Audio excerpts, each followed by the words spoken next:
First Light Coffee Whiskey is for those seeking adventure. They exist to provide the perfect spirit for celebrating life's best moments when and wherever they occur.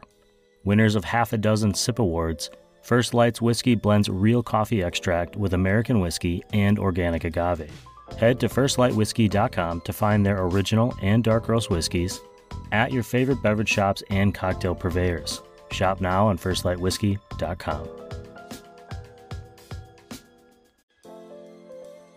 Do you want to make a podcast? Check out Spotify for Podcasters. Spotify's platform lets you easily make a new show, then distribute it around the world. You can even monetize your podcast. It's all in one place and it's free. It's Spotify for Podcasters. Here's how it works. You use Spotify for Podcasters to record and edit shows right from your phone or computer. You can literally start creating today. Then you can distribute your podcast to Spotify and everywhere else podcasts are heard. Beyond the audio realm, Spotify for Podcasters also has video podcasting tools, not to mention the ability to connect directly with your podcast listeners. With Spotify for Podcasters, you can earn money in a variety of ways, including paid ads and podcast subscriptions. And best of all, it's totally free. It all sounds pretty good to me. So good that I'm using my platform to recommend anyone starting a podcast, give it a try. Download the Spotify for Podcasters app or go to www.spotify.com/podcasters to get started.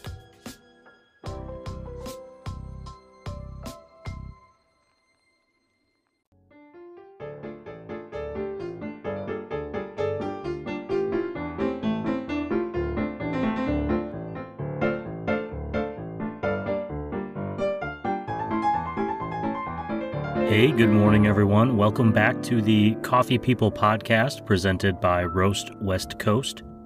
I'm Ryan Wolt, and this is the show where I bring you the inspiring entrepreneurial stories of coffee people. Thanks for joining me today on the very last episode of Season 7. Our show features Libby and Victor Arreguin, the founders and co-roasters of Romantics Coffee. They are a family roasting company that works in small batches that they make for dreamers and believers in San Diego, California. I emphasize the family part of that statement. In fact, you might hear their kids and the family dog in the background of this podcast. While you're listening today, go to romanticscoffee.com or follow @romanticscoffee on Instagram so you can better envision the old Hollywood vibe of the brand and maybe tempt yourself with one of their medium roasts. I know you're out there listening and you can probably multitask, so while you're doing that, I'm going to start the show. Thanks for joining me once again for another interview with some coffee people, Libby and Victor Arreguin of Romantics Coffee.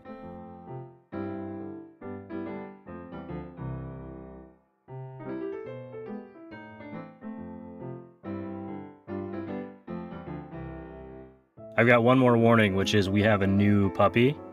And I'm distracting him with a bunch of peanut butter right now, but he may join us at some point. No worries. You'll probably hear our dogs too, or kids. No problem. Well, to the both of you, welcome to Coffee People from Roast West Coast. That's the first time I've said that. I'm wondering if you could do me a favor and just introduce yourself and the name of your company and maybe let us know how you guys met. I'm Libby. I'm Victor. We are married and started Romantics Coffee and met about 16 years ago at work. So you guys have been in it for a while. How long has coffee been something that you guys bonded over or did together? It started with typical big box coffee dates, and he wasn't really a big coffee drinker.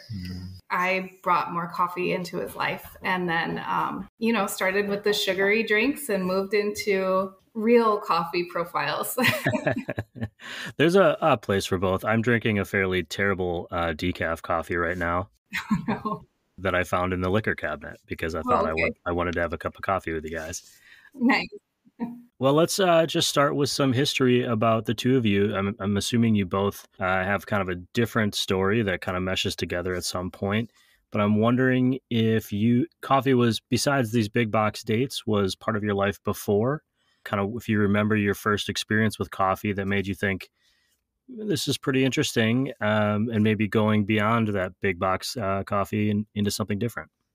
I'll go first because my story is probably a lot quicker than hers. So, as far as coffee goes for me, growing up, all the men in my family just drank black coffee, and it basically looked like motor oil. And it was always in the mornings, and it was always a couple cups, and they seemed to, move around and be pretty responsive. So I was like, man, that stuff must be pretty strong. So, I never asked. I just assumed. I really wasn't into coffee until I met her. She's right. Like, I didn't know what gourmet coffee was. To me, a good cup of coffee was just going down to 7-Eleven, getting a large coffee and put a couple creamers in it, and I'd call it good. She actually introduced me to like a mocha, like a real mocha, and we'd go get coffee together, but I would never get coffee. I would get a mocha. She kind of eased me into the coffee world. That's the long and short of it. And now I drink 2-3 cups a day. If I'm not drinking water, I'm usually drinking coffee. I'll have a little juice during the day before I go to the gym, only for the carbs, But. Before you answer, Libby, Victor, I'll ask you, are there any moments where, because I have this little self-fulfilling here, where you think, man, I could go back in time and just really like that 7-Eleven coffee and my life would be easier? So between you, me, and the wall, every once in a while, I still go get 7-Eleven coffee. Oh, there you go. Perfect. I don't think twice about it. Yeah, still good. How about you, Libby? So coffee was always a constant in my life. Growing up, we lived all over the world. My parents just always had the coffee pot on the stove, never moved. It was like 24/7. You want to sit down and have a conversation, we're going to have coffee. And they always invited me to join them. And it was a lot of milk and sugar, of course, in the beginning. But even with family at my grandparents' house, it was coffee with the adults. Everybody joined in. They let the kids join. We had coffee in our bottles a few times for my grandma. So it's almost like comfort food, but it's a comfort drink for me. It just, I don't know, it feels like coming home. Coffee feels like home. Well, that's the youngest I've heard in the bottle, but I think there's a chance that my dad might have slipped some brandy in mine a few times. So when I was being a little squirrely, just to make sure. So I can't judge too much. At what point in your process and in your relationship did you think, man, this coffee thing is just something that we want to pursue even further? We're going to go beyond just going to get coffee and drinking it. We're going to start roasting coffee. We're going to start exploring this as a hobby or even more. When did that happen, and kind of what was the tipping point? I want to say it was like 11 or 12 years ago. I started noticing these local roasters popping up everywhere. And I think the first time I realized it was closer, it was possible, was seeing the roaster in Cafe Moto. Just walking in, my eyes were huge and I couldn't go there without walking by the roaster just to peek and see what was going on. And then I think, I started an Instagram of just local roasters and popping into places. And that definitely opened our eyes more. From there, we both just started talking about what we would do, like how we could do our own spin on it. Started talking names, and it was fun at first, and then it got a little bit more serious. The kids started throwing out names for a coffee company. That kind of just sparked our interest. Once COVID hit, I was looking through Instagram probably, and I found the Coffee Collective, the roastery, and that was like, all right, it is possible. We went and did a tour and got some training, and it's been go, go, go since then. And, COVID gave us that time to actually pursue something on the side rather than driving 2-3 hours in traffic every day. That gave us a little free time before and after work. What were you doing for work, or what industry were you in before? I'm assuming you are also still working. at some point. I think we emailed a little bit, and Romantics Coffee isn't your full-time job yet. Correct. But what were you doing, and how did that relate, if at all, into what you're doing now with coffee? Absolutely no relation. We work in the corporate world and still grinding. Yeah, it's kind of like polar opposite. Just another experience. Well, then let's go back to the coffee side of it. You discover Coffee Collective and you take a class, you learn a little bit about it. How long are you roasting before you start thinking, okay, not only is it possible for us to learn how to roast, but someone else might actually like to drink this? And I ask that because I tried to brew beer once and it did not go well. So what was your experience? Was it like that first roast was, oh, this is drinkable, we can move forward? Or, how long were you working on this before you felt confident in saying, here's something, world, what do you think? We went through quite a bit. Yeah, it was a lot of trial and error. I could see how now I could see how some people could pick it up right away. That wasn't the case for us. And also, we didn't have egos going into it. I think we went to enough places. She would talk to enough people and she was bouncing ideas off of people. We kind of did our due diligence before we went in. And on my end, it was definitely nerve wracking. When I go into doing something, I like to go into, I could get a little tedious. That's just me. I want to make sure if I do something, I'm going to do it right. I'm going to do it well. And I'll ask questions. So when we went, it was like getting something thrown new to you. It's you have somebody trying to help you and we'd ask questions, but you'd forget right away as soon as you would ask the question. So then you're like, oh, screw it. I'm just going to wing it because you just gotta dive in. Right. So, I'd probably say we went roasting at least a good half a dozen times before it even tasted like coffee, right? Like it was just brown water, right? Like easily you'd spend an hour roasting, you'd come home with your sample bags and it's just brown water and you're like, there's nothing there. And I want to say probably like the sixth time you go to cup it and you're like, whoa, that's something, and then we were able to share with family. It actually kind of looks, as I'm watching you, like you can kind of remember that emotion of here's something I made and it actually kind of worked. Yeah, totally. Yeah, totally. Yeah, I remember like it was yesterday, right? And then now when we go roast, we're fairly confident, we're still learning. Yeah, we're still learning by all means. It's a science. I think that's the biggest lesson I've learned so far is that it's actually a science. You don't just go in and yes, there's machines that will roast for you and they have pre-programmed, but for the most part, you're running the show. It's time and heat and there's different variables with the beans and it's been fun to learn. But yeah, it's not easy. And that might be the fun part too. Yeah. There's a reason I don't do it, and it's because I did not do well in science growing up. My brain this is an English major brain. That's what this is. And I believe you are in the second year of this adventure. Mm-hmm. How do you compare your coffee from then to now? How has your process changed? In that time period, at some point you decided you felt comfortable enough not just to share, but to actually sell your coffee. What made you think that was reasonable, or was it more of a justification of the money you were spending at Coffee Collective? Well, I think when we go roast, we went into it.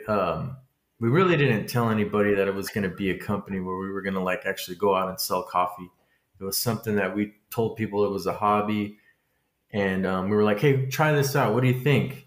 And people would try it, and they'd be like, "Oh, this was good," and they'd be like, "Oh yeah, we did that," Or like, "Hey, we roasted this. Can you try it? It's free." But we just want your honest truth, and we asked a lot of people who we trust. Like for me, I wanted somebody to tell me how bad it tasted, right? Like I wanted just them to be brutally honest. We got the response we wanted. People were like, "Oh, it's too strong," or "I don't taste anything," or "It's, it's not. I like it as an espresso. I don't like it as a drip." Like we're getting all these different answers. And then we kind of nailed down our first, our signature roast, the Riches of the Poor, we kind of nailed it down, and we had a serious heart to heart, and we were like, hey, well, enough people have tried it. We're getting pretty consistent at it. Let's try to see if we could sell some. We went in and we roasted like 20 pounds. That first roast, as soon as we put it on the website, it sold out like in an hour. But that was like her mom, my mom. It was like our cousins. It was friends. They were like, oh well, that first round was just friends and family trying to support, right? But what they didn't realize is that helped like recoup some of the expenses, right? So then we got to go out and roast again. That second time around, the friends and family that bought the first time that wanted to support, well, they were like, well, we did it for you the first time. So now we were like kind of on our own. And it was kind of just word of mouth after that. And we did well, and it actually sold out, and we roasted more than 20 pounds. I can't remember how many we did, but it sold out like in less than a week. Yeah. Then we kind of looked at each other like, whoa, it's pretty rad, like. That was like the first year. That was like first year, friends and family, slow grind, as we could. Yeah. And then second year, it's been a slow progression. But, I have a hard time comparing because you see all the other local roasters and everybody's doing their own thing. So I have to stop and say, don't compare. I think it's slowly progressed really great for where we're at. We have some future goals, but year one was a lot of trial and error, learning, and family and friends carrying us through it. Year two, it's still exciting when we get an order from somebody neither of us know. And I'll ask them like, do you know so-and-so?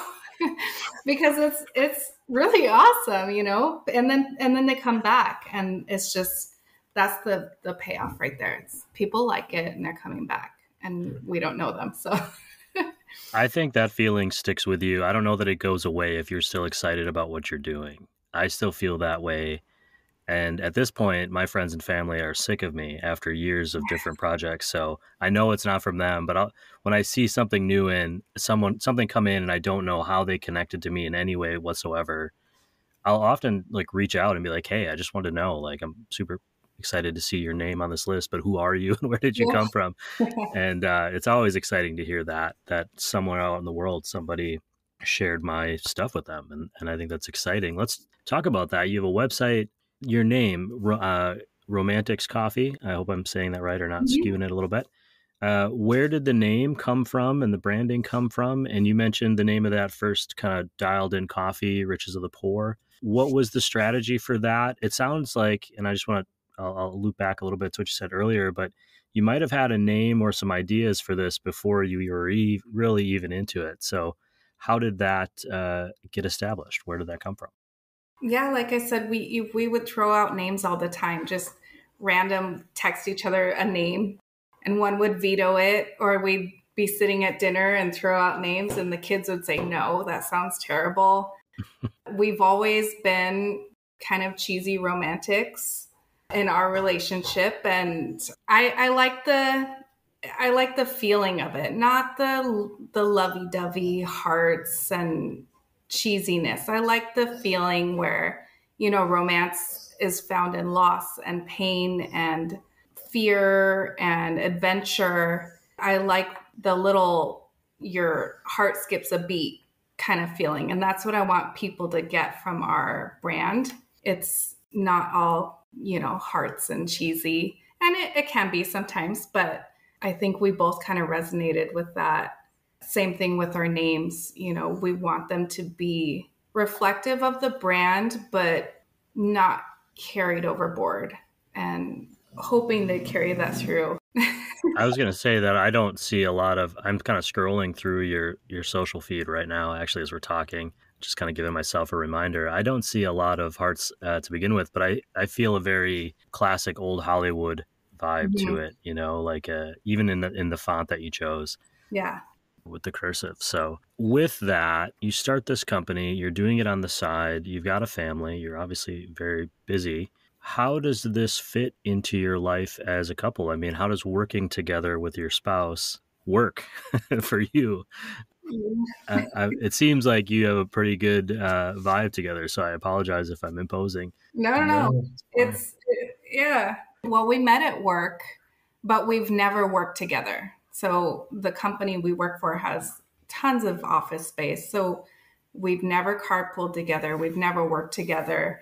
He has many different hobbies as well. So this has been fun to have something together. We go roast. We sit in the car together for a long time, just the two of us, which has never happened that often before without kids in tow. So it's actually been a learning experience to work together, but it also comes natural. We have good communication. Yeah, no, it's been fun. It's been good. I've worked with my spouse, my wife Trina. We actually met at work as well, but it was at Old Navy in 2001 maybe. So it's been a minute. We've since then worked several jobs together, and even now she helps me with things and we do events together and things. So I know there is a line between our work relationship and how we talk to each other about work and our personal relationship. And you've mentioned a few times that you have kids who have given you feedback and things. Without getting into the details of them, how do you see this as a family thing? Do you guys do events or together or pop-ups or anything like that? Yeah, so we've had a couple pop-ups, and we have a teenage daughter, our oldest daughter, Veda. She's rad. She's just like a genuinely a rad kid, and she's really smart. She's probably a lot smarter than I was at that age, right? But she helps us out a ton, and it is all family. Like the first pop-up we had, like the most stressful one. My mother-in-law, her mom, was in the back helping us wash dishes to keep everything clean. She was the grunt, and she helped us out. So it's big time family operation. And at this point, I'd have it no other way. We're still small. Hopefully the projection is to get a lot bigger, and we'd probably have to bring on an employee or two outside of the family, which is fine. But right now it's still just real family oriented. And, she's the boss, and I always make fun of her that she yells at me too much. But, the truth is she's never yelled at me once. We're married and we have kids, and we've been together a long time. But I think the most important thing, not to get cheesy, but she's my friend, right? Like she's my best friend first and foremost. She's my wife, but she's my best friend. She knows how to talk to me, and if she has to walk me off the ledge, she knows how, and vice versa. I know her. I know all her little ins and outs. So if she's going off in the left field somewhere, I know how to pull her back. Mostly while we're roasting. Yeah. We'll have to talk each other. No, it's okay. and like, let's be honest. I mean, when has yelling at anybody ever worked for anything, right? So like, why would I yell at her, and why would she yell at me, right? You get if you talk to somebody, you're gonna get a lot further, And I'm naturally a quiet person, so I'm beside myself for even doing this, but yeah, communication is definitely key. Yeah. But even the younger kids, we'll get them in there cupping. Oh yeah, we have them try everything. We've had them cupping before bedtime before, which is not the greatest parent moment, but they feel involved. That is definitely, I almost just want to say courageous on your part.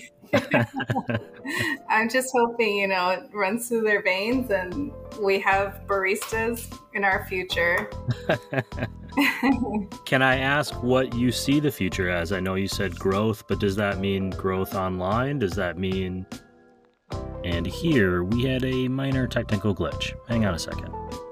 Buttons, typing, editing, and back to the show. Well, I want to get kind of back to the coffee side of things. What is something you've learned about coffee in the last 2 years or running a business that maybe you learned the hard way or you've learned through experience? Or what has your feeling been about your putting your foot into this industry that is totally different from what you were doing before?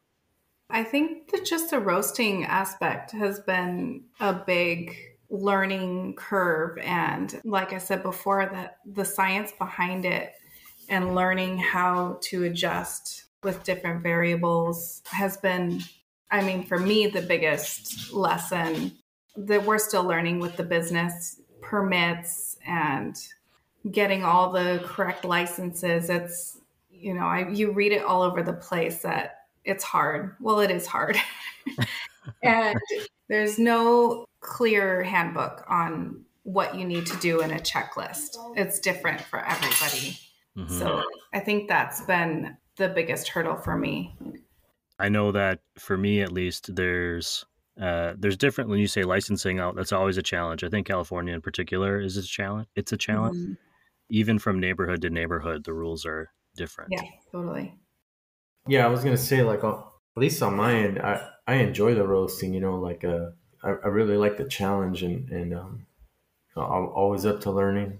I mean, we've talked to enough people that have been doing this, a really long time. They still learn new stuff all the time. This is one of those things where there's no end to it, right? I think one of the most difficult things on my end is just the business part of it, right? Like I feel really confident in our product that at least it tastes good, but it's going out there and marketing it and trying to get people just to give you a shot when there's so many other people out there. They could go down the street and where we live, no one's doing what we're doing right now, and it's just easier for them to go to Starbucks, right? Like, so it's just hard. And that's the frustrating part for me. But I think it's just, you got to be patient. It's a slow game and we're in it for the long run. So I think our time will come when, enough people hear about it and try it, that it's going to be more fluid, the business side of it. That's probably the most difficult part. Sure. And right before we had some technical difficulties, I was asking about the future and where you see that going. Is it staying e-commerce, or is there a future in a cafe or pop-ups? What is that, that pattern that you see laying out before you? Definitely, this year we set some goals to have some consistent pop-ups. We want people to be able to expect and know when to find us. We started off the year rough with everybody getting sick and then emergency runs. So we're hoping to bounce back now and hit the ground running. Maybe coffee shop or consistent pop-up will happen sooner than later. It's in the works. So stay tuned. But definitely e-commerce for the time being. Yeah. Well, what's the best way for people to support your e-commerce or to try you? And if it were me and I were to go online, what is the first thing you would want people to try that you think represents you, that you're selling? Definitely our coffee, our cold brew that we actually, for local pickup, we'll do cold brew and cold brew lattes that are bottled. So if you're new to coffee or you still need some sugar, we have a great latte that we feel is great for beginners that want to get that first taste of, small batch roasted coffee, but still have that sugar kick. And then if you already know what you like, we have our roasts online. Yeah, we stand behind it. It's a strong, full body roast, and we roast what we like. We know that there's a lot of lighter roasts that are popular right now. So we're kind of trying to swim against the stream and kind of get that into people's homes. I do have a lot of people ask me about when are dark roasts coming back, and I think that they're there. I think people are doing them. They're just not as celebrated in the moment, so you got to work a little harder to find them. Yeah.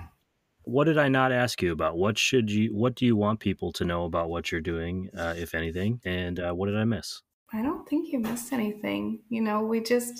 We're putting our passion project out there, and we're hoping that people enjoy it as much as we do and see that, romance isn't just lovey-dovey. Romance is a feeling. It's that little flutter that you get when you're excited. And we want our coffee to get everybody excited too.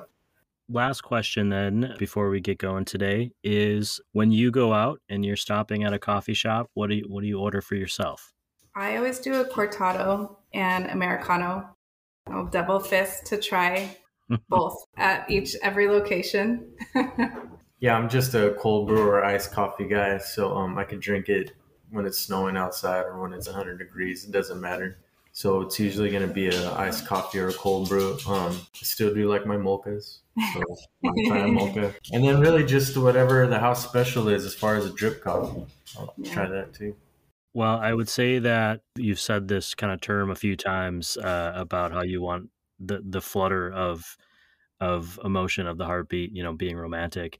And when I have enough coffees, that's how my heart feels as well. So I think you've got some good branding in the works. The good kind, though, right? That's not afibrillation, is it, bro? Come on. As long as I don't go to the doctor, I'll never know. Yeah. It's been really lovely just meeting you and chatting with you. I want to thank you for spending some time being on the show and for taking the risk to put something that you're doing out in the world. And that's always a vulnerable place to be, no matter what it is. Thanks for having us. You're our first podcast, so excuse all the ums, and we're really grateful for you reaching out to us, too.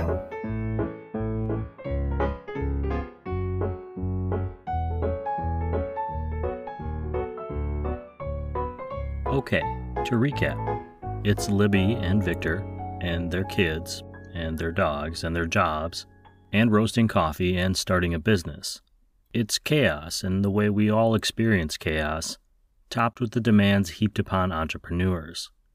I know being an entrepreneur, starting a business, it's a choice. And I chose this life, and Libby and Victor chose to start Romantics Coffee. But that doesn't mean it isn't hard sometimes, and that it doesn't take a little life juggling. All of that effort makes the victories, the sales to strangers, the realization that something tastes better than brown water, a little bit sweeter. And I'll add, I screwed up 3 cups of coffee today alone. I actually dumped the first batch I brewed. I drank the second and third, and they were fine. And fine was okay today. Mistakes in coffee are part of the process. Libby and Victor roasted a half a dozen times or more before their roasts even tasted like coffee to them. But they kept practicing, and driving to the roastery, and roasting more beans, until they felt they had something they could share with the world. And then they got feedback, and asked people they trusted, and got more feedback, and kept practicing. And finally, they were ready to launch Romantics Coffee. I found it interesting that Libby and Victor had very different first coffee experiences. Libby's family used it as a way to connect or facilitate communication.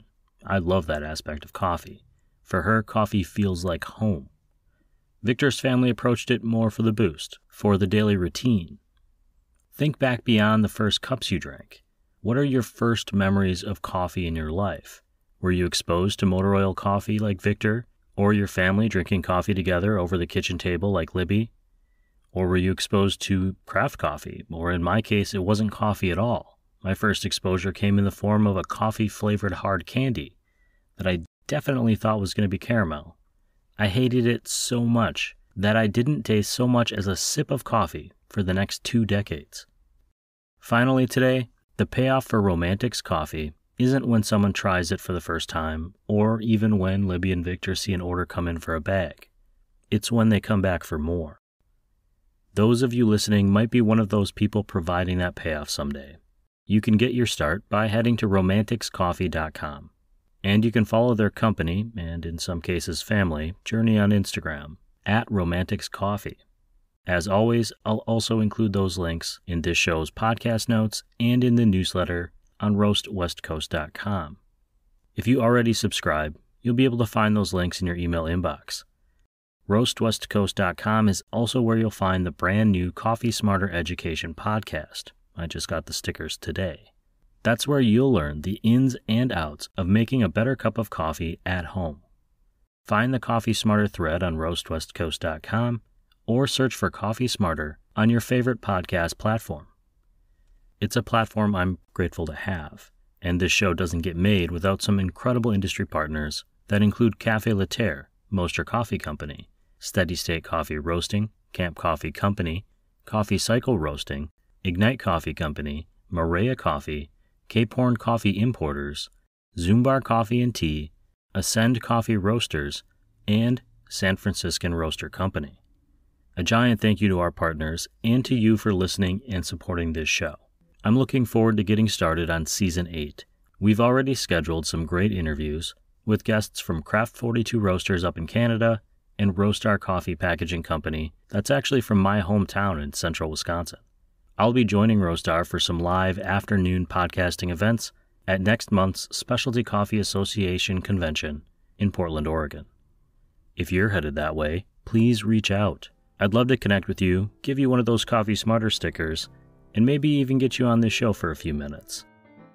This episode of the Coffee People Podcast, presented by Roast West Coast, has been written, produced, and recorded, as always, by me, Ryan Wolt. I hope this episode has found you happy, healthy, and with at least enough sanity to make it through the day. Always tip your baristas, and be sure to drink good coffee.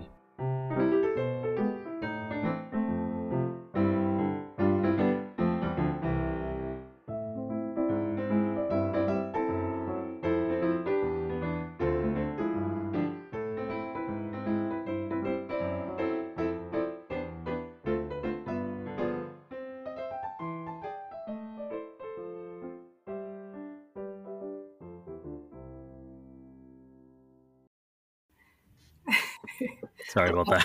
No worries. Yeah, he decided to make his voice heard. Yeah.